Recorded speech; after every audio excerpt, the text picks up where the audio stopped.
Today, you'll learn how to tame your goroutines. Now, goroutines can get out of control pretty quickly, and that's because these little beasts are a bit on the wild side. So in an accessible way, I'm going to teach you some advanced Go concurrency concepts and patterns that will help you to tame your goroutines. Now, if you have what it takes to get through the entirety of this video, I can pretty much guarantee you that you'll come out of this with a deeper understanding of the Go programming language in general. And that is to say that the concepts in this video, although difficult, can absolutely be understood if you just stick with me. Because unlike most learning resources on complex topics, my goal has always been and always will be to make these topics accessible to everybody. So the first thing that we're going to go over is generators, and generators is just a way for us to generate a stream of data on a channel.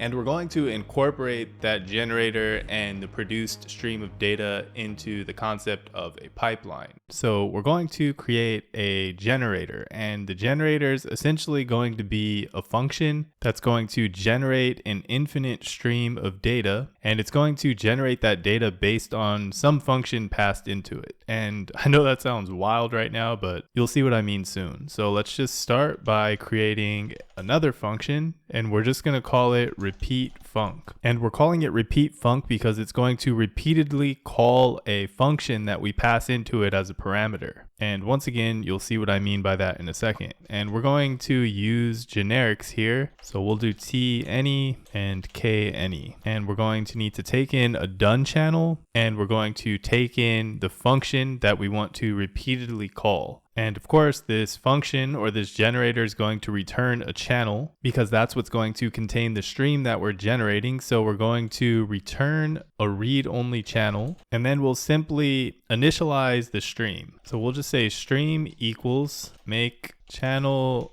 type T. So we're going to spawn a goroutine, and we want to defer the closure of that channel that we just created above the stream. So when the goroutine ends, we want to close the stream. And in this goroutine, we're just going to infinitely loop. So a while loop in Go is just for. So this is essentially a while loop. So we're going to infinitely loop, and we're going to use the for select pattern. So we'll do select. And in the case of done, of course, we want to return because our done channel is going to ensure that our goroutines are shut down in the event that we call done from the main function. And for the other case, we're going to write to our stream. And what are we going to write to our stream? We're going to write the result of a call to the function that we passed in the parameters. So we'll call the function that we passed into this function up here. So remember, Go has first class functions, so we can actually pass functions as parameters to other functions. So we're passing in a function here, and this function is going to return type T. And type T is the type of value that gets put onto this stream, this channel. So that means that when we call this function, it's going to return type T, and that's going to get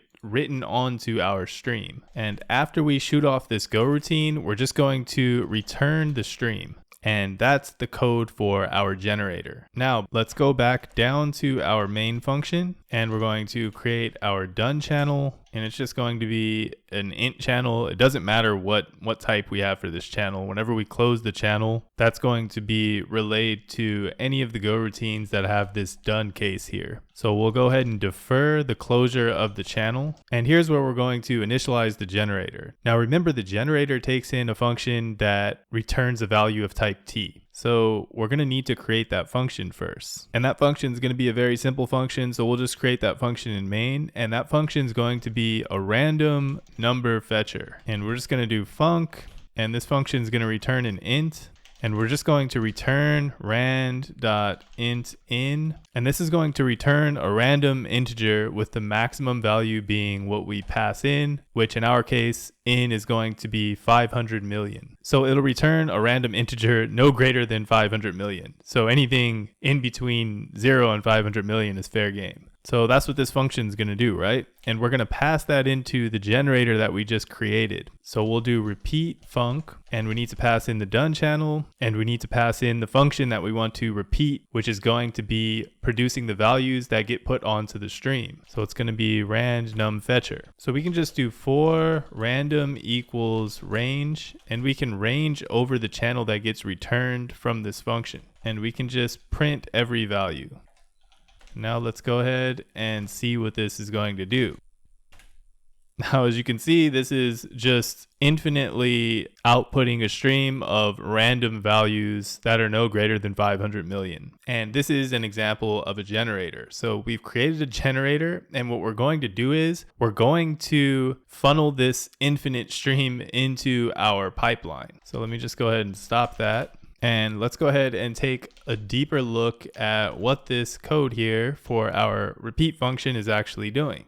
So this function is actually pretty basic. So we're using generics here because we want this function to be generic. And what that means is that we don't want to limit the function that gets passed into this function. Like, we essentially want this function to be able to repeat a call to any function that gets passed into it that has a return value. So any function that's not void, then we want it to be able to be passed into this function. But if we limit this parameter here by a specific type, that means that the function that gets passed into this function would need to be a specific type. And then we'd need to create this generator every time we had a function with a different return type that we wanted to use the generator for. Using generics here, we can use this same generator on a function that returns any type. And whatever value gets returned from the function passed in here, whatever type that is, will be the same type of the channel that we're actually initializing here. So this generator essentially would work with pretty much any function that's not void, or any function that has an actual return value. And as far as K here is concerned, I just didn't want to limit the type of channel that can be used for the done channel, but actually for this one, we could remove this generic for this and have this be a specific type. It wouldn't really matter much. But anyways, back to what this function is doing. We're creating a channel here, and then we're shooting off this goroutine, and then we're returning the channel. And if you have some familiarity with goroutines, you know that we're not waiting for this. We're simply returning this stream after we shoot off this goroutine. And basically the goroutine is going to have access to this channel and to the function here and to the done channel here, basically because closures. And maybe I should mention that I have videos, really short videos that go over generics in Go and closures in Go. So if you don't understand what I mean by what I just said, then you can access those videos in the link in the description. So there's a video on closures, and then there's a video on generics. But anyways, the meat and potatoes of this function is this infinite loop here, this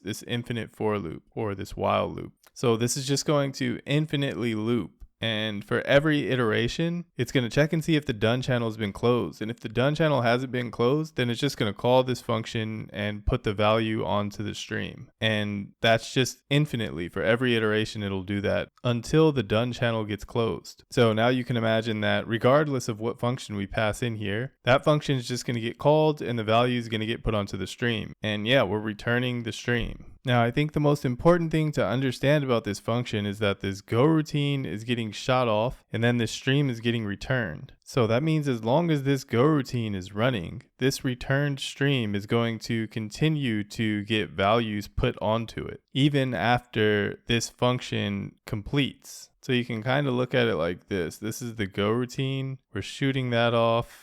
And we'll just say the circle is the goroutine. And then this is the stream. We're returning that. And we can just say this is the stream. So this goroutine is going to continue to put data onto this stream. And that's even after the completion of this function, right? So in essence, what's happening is we create the stream. We shoot off a goroutine that's going to be adding on to the stream. Then we return the stream. And that stream, when we return it, it still has this goroutine putting things onto it.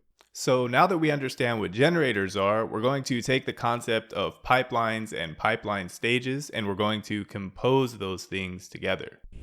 So a pipeline is essentially a chain of stages where the data outputted by one stage is essentially the input of the next stage. So this first stage might be the stage that actually produces the data or gets the data from some source. And then that data is outputted to the next stage, which does something with said data, which is then outputted and received by the next stage. And in our pipeline, the stages will actually look something like this, where we'll have a generator that's going to generate a bunch of random integers and output those into another stage. And this stage is going to determine which of those integers is prime. And it will only output the prime integers into another stage, which is going to specify the number of primes that we want to actually output at the end of this pipeline. Now, these data streams here that these pipeline stages are communicating through are actually going to be channels in Go. So it's actually going to look like this, where the generator will generate the random integers and put them on this channel, and find primes will determine if those integers are prime. And the integers that are prime will be put onto this channel, and then take will only take n primes, and we'll be able to determine what n is in the code. So if n is 1, take would take 1 prime from the channel here, which would finally be put onto this last channel here, and this last channel will then be looped through, and we will just output the results of that loop. Now in this pipeline, this find prime stage is going to be the most time intensive stage. So in other words, this one is going to be slow. But since each integer put on this channel is just a random integer that we want to determine whether or not is prime, the integers on this channel are going to have no relation to one another. So we can actually scale this stage up. So for example, maybe we have 3 instances of find primes. And at that point, we'd be able to fan out the data coming from this channel so that it can be processed concurrently by these multiple find primes instances. And then following that, we would go ahead and fan in the resulting primes back to this single channel here. So this fan out, fan in portion of this diagram is actually the meat and potatoes of this concurrency pattern and this video. So let's go ahead and move into coding this up. Okay, so now that we have this generator that's outputting this infinite stream of data, we need to have some way to kind of control how much of that data we want to actually take. So let's go ahead and see what that looks like. So right below the repeat func, we'll just create another function here, and we'll call this one take, and this one too is going to use generics, and we'll take in the done channel, and we're going to take in the stream that we want to take values from. And that's going to be the stream produced by the generator. So we'll do stream, and we're also going to take in, which is the number of items that we want to take from the stream produced by the generator. So we want to take in items, and we're going to return a channel as well. And we'll create that channel here, and then we will shoot off a goroutine here. And just like before, we'll defer the closure of the channel that we're creating here. And now we're going to use a classic for loop. So this isn't going to be an infinite loop or a while loop. This is going to be a regular for loop, and we're going to essentially iterate through n. So remember, n is the number of items that we want to take from this stream here. And while I is less than n, we will continue the loop. And this too is going to be the for select pattern. And you guessed it, if case is we receive from the done channel, then we're going to return. Otherwise, we're going to write to the taken stream. So this is the stream that contains the value that we have taken from the stream here, which is the stream produced by the generator. So we're going to write a value from stream onto the taken stream. So this looks kind of confusing, right? But just look at this as being together. So this just gives us one value from stream. Like we're reading, this arrow means we're reading the value out from this stream. And that value is being written to taken. So this means we're writing to taken. That's why we're using 2 of these arrows here. So for every iteration up to n, we're going to take a value from this stream and we're going to put it on the taken stream. So that means we're only going to take in values from this stream produced by the generator. And then we're going to return taken. So what this is going to do is it's going to allow us to control the amount of data that we take from the stream produced by the generator. So if we go back down to our main function here, right now, if we range through the stream returned by repeat func, it will just infinitely range through it because the generator infinitely produces the stream data, right? But what we want to do instead is we want to range through the result of take. So let's just comment that out for now. So remember, take takes in the stream from the generator here. So that means that we can go ahead and pass in the done channel to take, and then we can pass in the call to repeat func. Because remember, this is going to return the stream, right? It's going to return this stream. So we'll call repeat func, and the return value of this call is going to be a stream, which takes in here.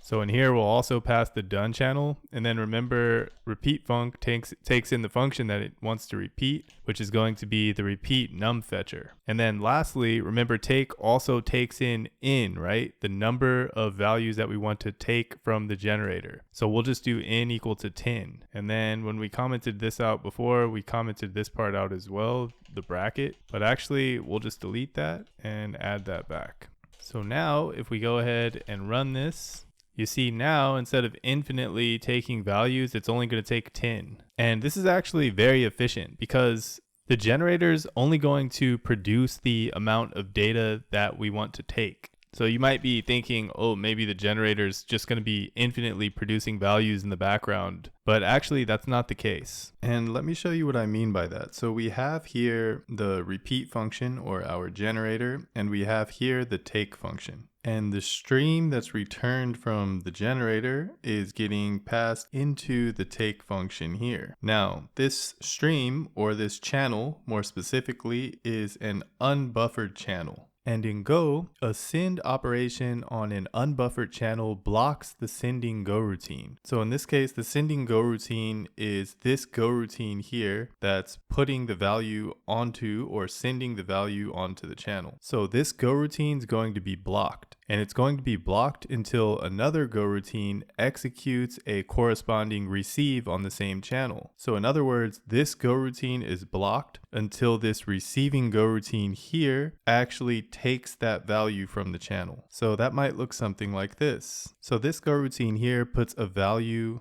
onto the channel. And at that point, this goroutine becomes blocked. So you can just imagine that this goroutine is asleep. And it's blocked or asleep until this goroutine takes this value from the channel. So let's imagine this goroutine takes that value. And once that value is taken, this goroutine becomes unblocked and will wake up again. Now, let's say, for example, the receiving goroutine processes this value. So we're imagining that this goroutine is here and it processed the value. And at that point, we'd go back up to the top of the for loop here. And if we haven't reached in yet, we'd of course go back to this select here. And there's nothing on the done channel. And what if there's also nothing on this channel here? Well, in that case, the receiving goroutine becomes blocked. So it won't do another iteration. It'll just wait here until the sending goroutine puts another value onto this channel. So the receiving goroutine is blocked until the sending goroutine performs a send on the same channel. So as you can see, both goroutines are blocked by one another, which means that communication over an unbuffered channel causes the sending and the receiving goroutine to synchronize. So you can also think of this unbuffered channel as a synchronous channel. So that means that even though we have this infinite for loop here, it will only ever generate values onto the stream corresponding to what the receiving goroutine is processing, which means that once we reach in here, like once the receiving goroutine no longer wants to receive from this channel, then this goroutine here is just going to block. It's not going to continue to generate values here. For example, it might look something like this. Let's let's imagine this receiving goroutine just processed the nth value of this for loop, meaning that it just processed the last value specified by this parameter here. So since that value is processed, this sending goroutine will put another value onto the channel, and then the sending goroutine then becomes blocked or sleep, right? But this value is just going to stay on the channel because the receiving goroutine here isn't going to take any more values from the channel because we already took in values. So that means the repeat function is no longer generating values at this point. It's blocked here, and it's just waiting here until this value is received. And this gives us really fine-grained control over the amount of data that gets generated by our generator.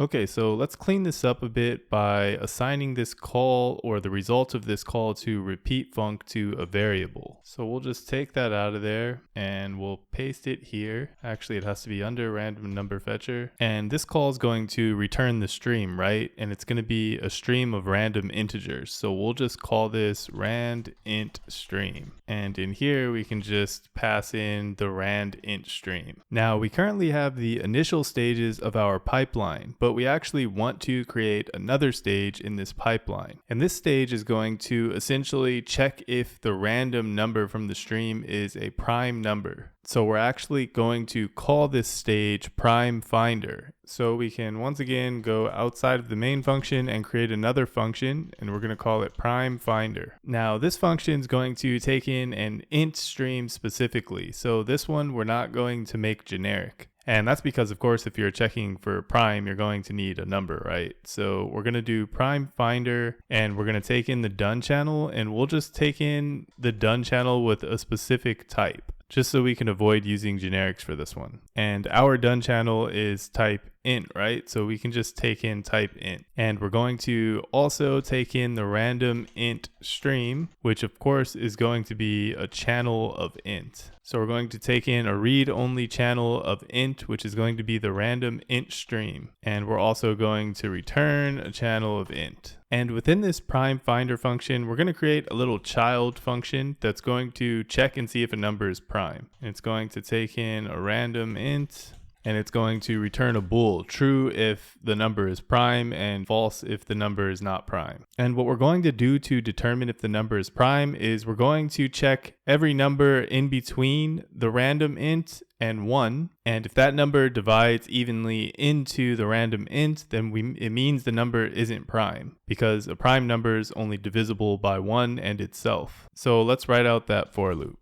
And we can just use the modulo operator to see if the current number divides evenly into the random integer. And you're probably wondering why we're creating this prime finder, and it's because this prime finder is going to be really slow. So depending on how large our random int is, and remember it can go up to 500 million, this is going to determine how long it's going to take for each individual number to be determined as prime or not prime. So essentially we're just trying to create a slow pipeline stage. And this is so the reason for the implementation of the pattern that we're going to introduce in this video is clear. So we need to have an example of a slow pipeline stage. So that's essentially what we're creating here. We're artificially creating a slow pipeline stage. So is prime is going to determine if a random integer is prime. Then we're going to create another channel, and it's going to just be called primes because it's going to be the primes. And then we're going to spin up a goroutine. And same as last time, we'll defer the closure of primes. And again, same as last time, we'll use the for select pattern. Now here, once again, we're doing an infinite for loop. And that's because we want to infinitely determine primes from the infinite stream that we're receiving, the infinite random integer stream. And that take function that we used before, we're going to use that to take from the result of this function. And you'll see what I mean by that in a second. So we'll do for select, and of course, case done return. Otherwise, we're going to read from the random int stream. So we're going to assign the random integer to a variable. So we'll read from random int stream, and the integer read from this stream is going to get assigned to this random int variable. And then we're going to do if is prime, and we're going to pass the random int into this function we created up here, is prime, this child function within prime finder. So if the random integer is prime, we want to do something. And what do we want to do? We want to put that number onto the primes channel. And if it's not prime, we don't want to do anything with it.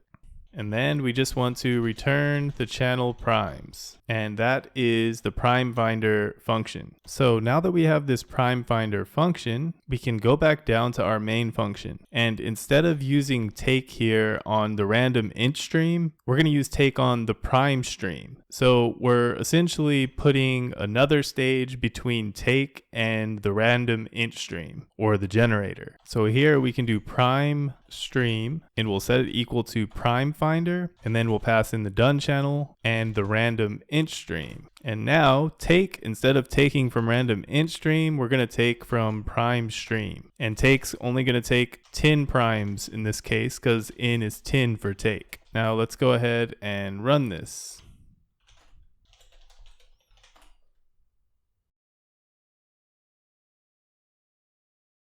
Now you can see how slow this is. Like, you can see it's slowly outputting the primes because some primes are taking longer to determine than others, and it's not very fast. And we could actually time this. So if we exit here and we go to the top of main and we just do start equals time.now, and then if we go to the bottom of main after our range through the take stream, we can just print out time.since start, and this is going to give us how long it took for this to actually run. So let's go ahead and run that again, and as you can see, it actually took us 23 seconds to output 10 primes. Now the next pattern that we're going to discuss is going to be aimed at improving the performance of this, but first let's go over what this is looking like from a perspective of a diagram. So we'll just exit this.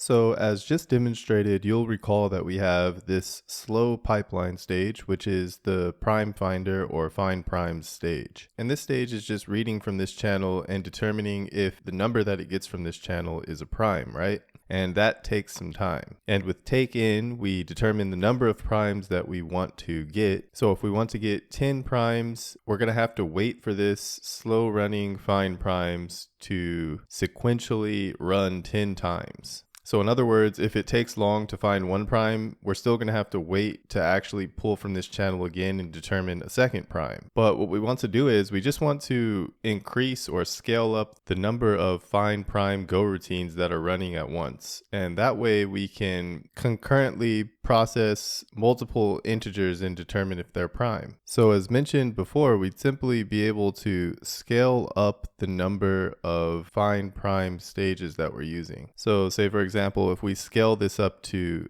3 find prime goroutines, we'd then have 3 goroutines pulling from this channel. So we'd be fanning out the data on this channel and distributing it across the number of goroutines that we have instantiated. Now in the code, remember this find primes function returns another channel. And remember, we actually want to fan the results of all of these find prime goroutines back into one channel. We want to fan those back in. So before I drew out a brief diagram of what fan in might look like, just from a very simplistic perspective, but actually what it's going to look like in code is going to be a little bit different. So since find primes is returning a channel, we're actually going to be dealing with in channels, where in is the number of find prime instances we have running. So what this is actually going to look like is this: each find primes is going to be outputting its own channel, right? So that means that in order to fan this in, we're going to need to read from each of these channels. So what we're actually going to do is we're going to create one more pipeline stage here that we're going to call fan in. And what this fan in stage is going to do is it's simply going to read from each of these channels, and it's going to move the result from each individual channel to this one single channel here, which is the output of fan in. So we're fanning in the results from these channels. So once we've fanned that in into one single channel, then this resulting channel can be passed into the take function, where we'll only take in values from the channel, and the rest is the same. So let's go ahead and code this up. Alright, so this current approach is the naive approach, the slow approach that we went over before. So we want to actually change this to use the fan out, fan in pattern. And of course we want to start by fanning out. So we'll go ahead and comment this part out, and we'll just say this is naive. And from here, we'll do fan out. Now, what we're going to do is we're going to limit the number of goroutines that we scale up to. And we're going to limit that based on the CPU count of our system. So we'll just do CPU count, and we'll set that equal to runtime.num CPU. And this is just going to check the available CPUs for the system. And basically for each CPU that we have available, we're just going to spin up a goroutine. So for example, if we have 6 CPUs, then we'll have 6 goroutines running concurrently. And this will just kind of keep us in line with the limitations of our system, regardless of the system. So the next thing that we're going to do is we're going to create a slice of the resulting channels from all of the instances of Prime Finder that we spin up. And don't worry, you'll see what I mean soon. So we're going to just name this slice Prime Finder Channels. And it's just going to be a slice of read-only channels. And the length of this slice is going to be the CPU count, because we're only going to have resulting channels proportionate to the number of CPUs. And what I mean is, remember this Prime Finder function here returns a read-only channel of integer, right? Which is the channel containing the resulting primes. And on this slice, we want to put the channels that come from the calls to Prime Finder. And let me just show you what I mean by that. So we'll do a for loop here, where we'll iterate through the CPU count. So for every CPU that we have available, we're gonna spin up our Prime Finder function, and the result will be inserted into the above slice. So we'll do Prime Finder channels I equals the result of Prime Finder, and we'll pass in the done channel, and we'll pass in the random int stream. And we can actually remove this one here. Now, what is this going to do? This is going to leave us with a slice of channels that come from Prime Finder here. Because remember, Prime Finder returns a channel, right? So we're gonna have multiple channels that we're gonna need to fan in later on. But anyways, this is where we're actually fanning out. So we're actually spinning up Prime Finder multiple times, right? More specifically, we're doing it the number of CPUs that we have. So for each CPU, we're going to spin up this Prime Finder, or we're going to run this Prime Finder function, which is going to in turn spin up this goroutine in here, right? That's going to do all of the prime finding stuff. So if we have 6 CPUs, this is going to spin up 6 or run 6 of these Prime Finder functions concurrently. So that's fanning out. And once we've finished fanning out, we want to fan in. So the results of these Prime Finder calls are going to be put into this slice here. And the results of these calls are going to be channels. So this slice is going to contain all of the channels with the results. And then we want to actually fan that data back in. And to do that, we're actually going to create another pipeline stage called fan in. And it's going to take in the done channel as usual. And it's also going to take in all of the Prime Finder channels. So let's go ahead and create this fan in function. So we'll go here and we'll just do func fan in, and we want fan in to be generic. So here we're going to actually use generics again. And of course we'll take in the done channel, and we're also going to take in channels, and we're going to return channel T as well. And we're going to actually use a wait group here, and you'll see why in a second. And we need to create the channel, the fanned in channel, the single channel where all of these values are going to be fanned into. So we'll do fanned in stream. And within this function, we're actually going to create a child function. And this function is simply going to read the values from a passed in channel and put them on the fanned in stream. So we'll just call this one transfer, because it's just going to transfer data from one channel to another. And it's going to be a func that takes in a channel. And here's where we're actually going to defer the wait group, and we're going to iterate over the channel that gets passed in using the for select pattern. Now this child function here is going to get used on each channel from channels here, which I'm going to show you right now. So we'll go below this function, and now we're going to range through these channels. So we'll range through here. And for each of these channels, we'll do wait group.add 1. And then we'll spin up a goroutine to do the transfer. And remember, transfer is going to take in C. So basically, here we're getting all of the resulting channels from the prime find functions that are running concurrently. And all of those resulting channels are going to contain the primes, right? And we want to fan the results into a single channel, right? And that single channel is this fanned in stream here. So for each channel from those concurrently running find prime functions, we want to move data or transfer data from that channel to this shared channel fanned in stream here, which is what we're doing here. So we're taking this channel, and this goroutine is going to move data from that channel to the fanned in stream. And it's going to do that for all of the channels that we have concurrently running find prime functions for. So that means the results of all of those concurrently running functions are going to end up being on this same consolidated stream, or fanned in into the same stream. So that's what transfer is doing here. And the reason we're doing this wait group here is because we're spinning up a goroutine for each transfer, right? And we want to wait for each transfer to finish.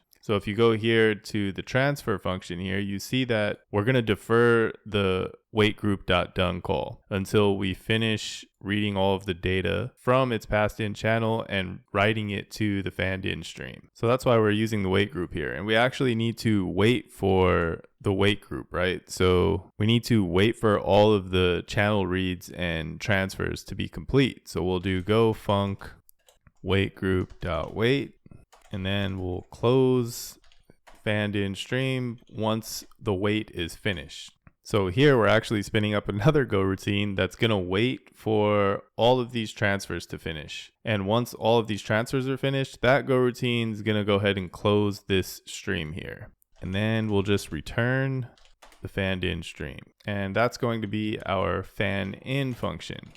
So the result of this fanned in function is going to be that fanned in stream, or that channel where we're actually fanning in all of the data from the channels that are returned by the prime finder functions, the instances of prime finder here.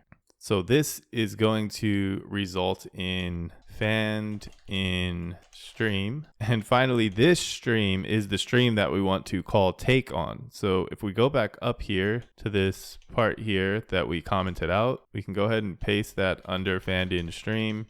And we can remove the word naive because we're actually not using the naive approach anymore. So here we're calling take on, not the prime stream, but the fanned in stream. And actually up here, I spelled sync wrong. So let's do sync and import the sync package. So now that we're using the fan out, fan in pattern, we should see a substantial improvement in the performance of this actual program. So if you remember previously when we ran this with the naive approach, it took 23 seconds to find 10 primes, right? So now let's see how long it takes to find 10 primes. So we'll just do go run main.go, and you can see now that it only took us 4 seconds to find the 10 primes compared to the 23 seconds that it took before. And that's because we're running the prime finder function concurrently, and then we're fanning in those results into a single stream, which we are then outputting here. And that is the fan out, fan in pattern. Now, this pattern will prove very useful to you in your Go programming journey. So it's a really important pattern to have in your tool belt. Anyways, I know that this tutorial got a little bit difficult and complex, but if you were able to make it to this point, congratulations, and I hope that you were able to learn something. Anyways, if you are interested in more content like this, don't forget to subscribe to the channel. And also, if this video was helpful to you, don't forget to leave a like. Likes really help with small channels like mine, so I really appreciate it if those of you that make it to the end of this video leave a like. And yeah, that's about it. I'll see you in the next one.